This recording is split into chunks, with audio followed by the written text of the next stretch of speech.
And there's always this fight between these two sides, these two aspects. See? So especially in the beginning and in the end of love of Krishna, there are these two complementary aspects. That, for example, in the beginning, we feel this attraction to Krishna, and we want to just give up everything and run away, and, you know, like joining the circus. And we want to run away and join the devotees wherever they are. And usually this is not possible, but even in the, I can remember when Srila Prabhupada was present, that many devotees did this, actually. I was on the Radha Damodar bus party with Vishnu Jan Swami for over a year.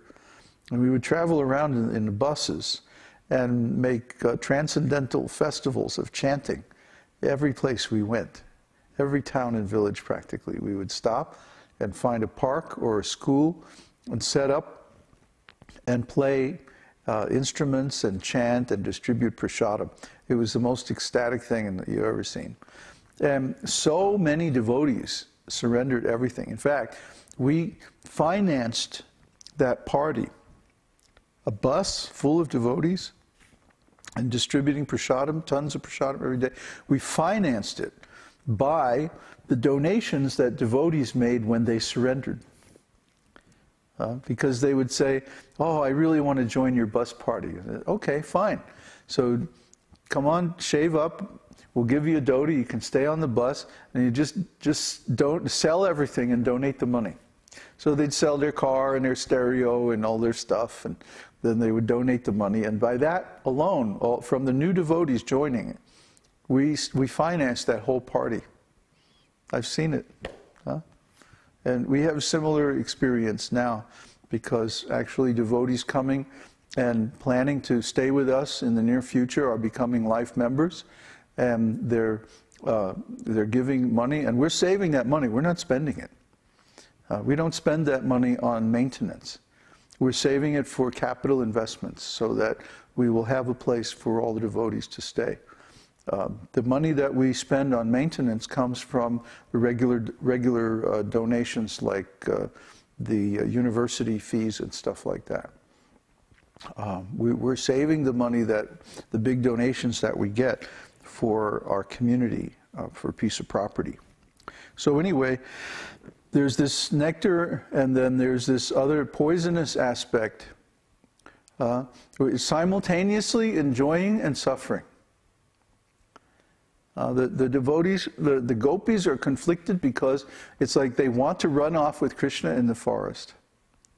But at the same time, they have some hesitation because of religious principles. So they're torn between these two things. Krishna likes this drama. Krishna is very fond of drama. He likes to create a situation where there's drama or conflict. And that conflict will then resolve at the last possible moment. We've all been through this many times in our community. So we're getting used to it. Could we turn on the fan just a little bit? And in Vrindavan, there are many dramas created by Krishna, especially around killing the demons and like that. So, yeah, just low. Just turn it on low. It doesn't have to be like going really fast. Yeah, that's okay. So then, in the Kaishora age, turn it down a little. Just slow, just to make some circulation. In the Kaishora age, beginning from the 11th year and continuing up to the end of 15th year, Krishna's arms, legs, and thighs become marked with 3 divisional lines.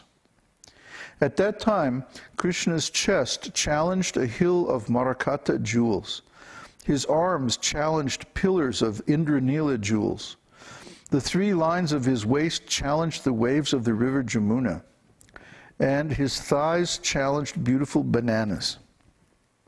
One gopi said, "With all these exquisite features of his body, Krishna is too extraordinarily beautiful, and therefore I am always thinking of him to protect me, because he is the killer of all demons.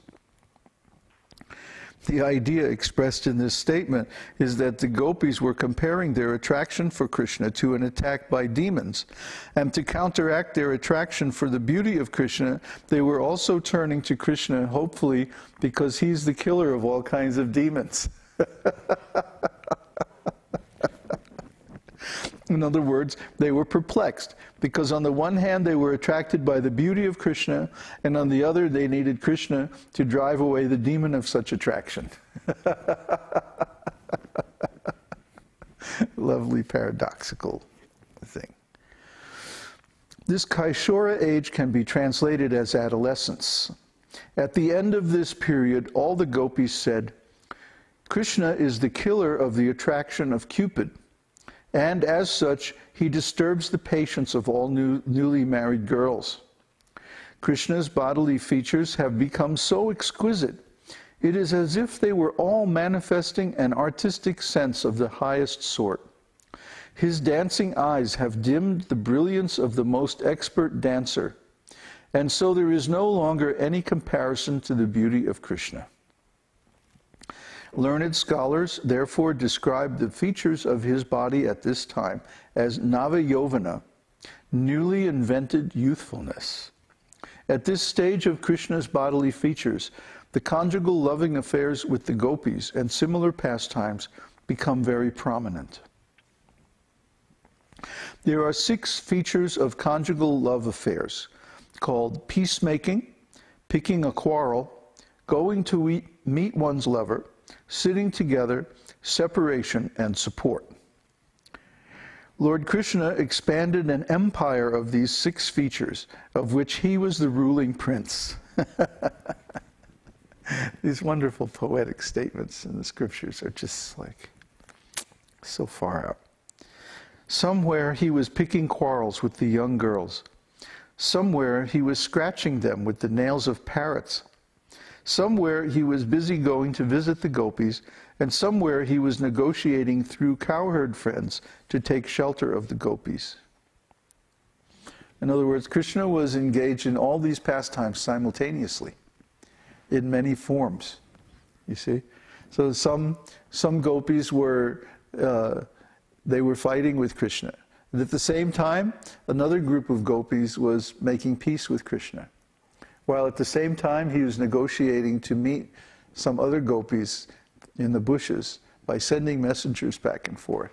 And in another place, he was already in the bushes. So, some of the gopis addressed him thus: "Dear Krishna, because of your adolescent age, you have become just the spiritual master of these young girls, and you are teaching them to whisper among themselves." As if young girls need any teaching to whisper. "You are teaching them to offer solemn prayers, as well as training them to cheat their husbands and join you in the gardens at night without caring for the instructions of their superiors. You are enthusing them by the vibration of your enchanting flute, and as their teacher, you are teaching them all the intricacies of loving affairs." Try to understand, some of these pastimes are so wild that the superiors of the gopis, one of the gopis would accuse her of being with Krishna, of going and meeting Krishna in the forest at night. And then she would get some of her friends to say, no, Krishna wasn't with her, Krishna was with us. See? And then there would be always whispering back and forth between the gopis that, "Oh, let's go, well, we're going to tell our parents, and then we're going to make this, and we're going to meet Krishna." And then, like this, there was all this, conspiracies among the gopis, the different groups of gopis and girlfriends and all of this. The whole thing that goes on in the material world among young girls and young boys. This was going on between all the gopis in Vrindavan with Krishna. But in this in this instance, all these pastimes are the highest level of transcendental love. So just try to understand how Krishna captured the gopis with his beauty.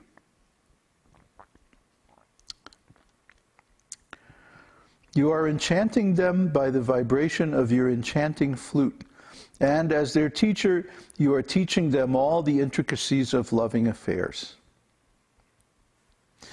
It is said that even when Krishna was a boy of 5, he manifested such youthful energies.